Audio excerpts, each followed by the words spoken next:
Cerita ini tentang seorang penulis yang bernama Alia dan sahabatnya Rizky.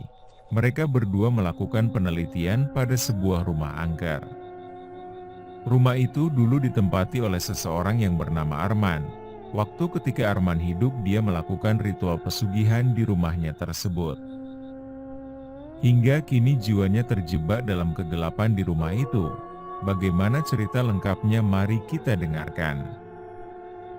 Alia dan Rizky tiba di desa kecil yang terletak di pinggir hutan. Desa ini dikenal karena kisah-kisah mistis dan keangkeran rumah mewah yang terletak di tepi jalan utama. Mereka menginap di sebuah penginapan sederhana, di mana pemiliknya, seorang wanita tua, memperingatkan mereka tentang bahaya rumah tersebut. "Jangan sekali-kali menginjakkan kaki di sana," kata wanita tua itu dengan nada serius. Arwahnya masih bergentayangan, mencari cara untuk mengikat orang-orang yang datang. Mendengar hal itu, Alia, seorang penulis muda, semakin bertekad untuk menyelidiki rumah tersebut. Dia ingin mengungkap kebenaran dan mendapatkan inspirasi untuk bukunya. Rizky, temannya yang skeptis, berusaha meyakinkan Alia bahwa semua itu hanyalah mitos. Ia membantu Alia demi persahabatan mereka. Malam itu, mereka berencana untuk menjelajahi rumah.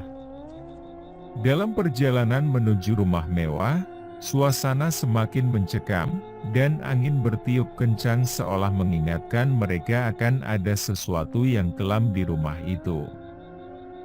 Sesampainya di depan rumah, Alia dan Rizky terkesima oleh kemewahan rumah tersebut. Meskipun ada beberapa bagian bangunan yang runtuh, ornamen yang megah masih terlihat jelas. Mereka memasuki rumah dengan penuh rasa ingin tahu. Di dalam, suasana terasa dingin dan sepi. Alia mulai mengambil foto, sementara Rizky mulai merasakan ketegangan. Mereka menjelajahi setiap ruangan, menemukan perabotan antik dan barang-barang yang tampak berharga. Di salah satu ruangan, Alia menemukan sebuah buku tua yang tertutup debu. Buku itu berisi catatan harian pengusaha kaya yang dahulu memiliki rumah ini, lengkap dengan ritual pesugihan yang dilakukannya. Alia merasa terpesona, dan saat ia membacanya, ia merasakan sesuatu yang aneh. Suara-suara samar mulai terdengar, dan bayangan melintas di sudut matanya. Rizky, yang mendengar suara itu, semakin meragukan keputusan mereka. "Alia, sebaiknya kita pergi dari sini," ujarnya, tetapi Alia menolak, merasa terikat dengan misteri yang ada. Malam semakin larut, dan saat mereka mencoba untuk tidur di penginapan, Alia tidak bisa berhenti memikirkan isi buku itu. Dalam tidurnya, ia bermimpi melihat sosok pria yang tampak marah, dengan wajah penuh penyesalan. Pria itu memperkenalkan dirinya sebagai Arman, pemilik rumah yang sudah tiada. Di mimpinya, Arman menjelaskan bahwa ia terjebak di rumah karena kesalahan masa lalu. Dia menyesali praktik pesugihan yang dilakukannya dan menginginkan pengampunan. Alia terbangun dengan perasaan campur aduk, merasakan ada sesuatu yang menghubungkannya dengan arwah tersebut. Keesokan harinya, Rizky berusaha menenangkan Alia, tetapi dia sudah terlanjur tertarik pada kisah misteri rumah tersebut. Mereka kembali ke rumah itu dan melakukan ritual kecil untuk memanggil arwah Arman. Alia berharap bisa membantu Arman menemukan kedamaian. Saat malam tiba, Alia dan Rizky menyiapkan lilin dan simbol-simbol yang mereka temukan dalam buku itu. Alia memanggil Arman dengan suara yang bergetar, dan tidak lama kemudian, Ruangan dipenuhi dengan hawa dingin.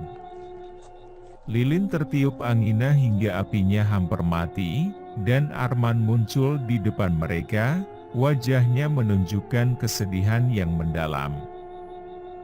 Arman berbicara dengan suara lembut, "Aku terjebak di sini karena kesalahan yang kuperbuat. Tolong bantu aku hanya ingin bebas dari belenggu ini." Alia terharu dan merasa empati pada Arman. Namun, Rizky tetap skeptis. "Ini hanya ilusi, Alia. Kita harus pergi," serunya. Tetapi Alia menolak untuk pergi. Dia merasakan ikatan yang kuat dengan Arman dan ingin membantunya. Arman menjelaskan bahwa untuk membebaskannya, mereka harus menemukan sesuatu yang hilang di rumah, sesuatu yang berhubungan dengan pengorbanan yang pernah ia lakukan. Ketegangan mulai meningkat ketika malam demi malam mereka menghadapi teror. Suara-suara aneh semakin sering terdengar, dan penampakan Arman semakin sering terjadi. Rizky mulai merasa ketakutan dan menyarankan agar mereka pergi, tetapi Alia tetap bersikeras untuk membantu Arman. Alia mulai mencari petunjuk di dalam buku tua dan menemukan bahwa ada ritual terakhir yang perlu dilakukan untuk membebaskan Arman. Namun, ritual tersebut membutuhkan pengorbanan, sesuatu yang sangat berharga dari salah satu di antara mereka. Pada malam ketiga, mereka menemukan diri mereka terjebak dalam kegelapan. Hantu-hantu lain mulai muncul, menakut-nakuti mereka dan mengingatkan mereka akan harga yang harus dibayar. Rizky mulai meragukan keputusan Alia dan ingin melarikan diri, tetapi Alia merasa ada tanggung jawab untuk menyelesaikan misi ini. Dengan tekad yang kuat, Alia melanjutkan ritual, meskipun Rizky sangat menentangnya. Di tengah pelaksanaan ritual, teror mencapai puncaknya. Mereka dikelilingi oleh bayangan gelap yang berusaha menarik mereka ke dalam kegelapan. Ketika semua tampak hilang, Arman muncul kembali, meminta Alia untuk melanjutkan ritual. Dia memberitahu Alia bahwa hanya dengan pengorbanan, dia bisa menemukan kebebasan. Alia merasa tertekan, harus memilih antara keselamatan mereka dan membantu Arman. Di saat-saat terakhir, Alia bersumpah untuk tidak mengikuti jejak Arman. Ia menolak pengorbanan yang diminta, dan sebaliknya berusaha mencari cara untuk membebaskan Arman tanpa harus ada yang dikorbankan. Saat Alia melawan kegelapan dan mengakhiri ritual, terungkap bahwa Alia adalah keturunan dari Arman. Dia memiliki darah yang sama dan terikat dengan rumah itu. Selama ini, Arman tidak hanya mencari kebebasan, tetapi juga mencari penerus untuk melanjutkan warisan pesugihan. Alia terkejut dan merasakan tarikan kuat dari rumah. Dalam momen tersebut, ia menyadari bahwa untuk menghentikan semuanya, ia harus melepaskan ikatan darah tersebut. Dalam keputusan terakhirnya, Alia berdoa dan menolak warisan kelam itu. Dia berhasil menghancurkan ritual dan membebaskan arwah-arwah yang terjebak.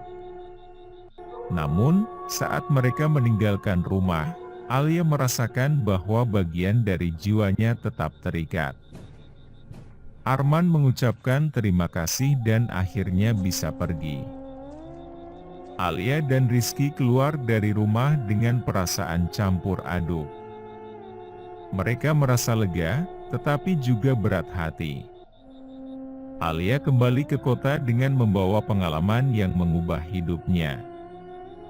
Ia menyadari bahwa sejarah tidak bisa dilupakan dan bahwa kekuatan dari masa lalu akan selalu ada. Meskipun ia berhasil membebaskan Arman, Alia tahu bahwa cerita tidak sepenuhnya berakhir. Ia membawa pelajaran berharga tentang keberanian, pengorbanan, dan pentingnya memahami akar dari setiap kisah. Ketika Alia kembali ke rutinitasnya, ia mulai menulis tentang pengalamannya, menyampaikan kisah Arman dan pelajaran yang dia dapat atas kejadian tersebut. Dengan semangat baru, ia bertekad untuk menjadikan pengalaman tersebut sebagai inspirasi bagi orang lain, agar mereka tidak mengulangi kesalahan yang sama. Di akhir cerita, saat Alia menutup bukunya, sebuah angin bertiup pelan, dan dia merasakan kehadiran Arman seolah berterima kasih atas apa yang telah dilakukan.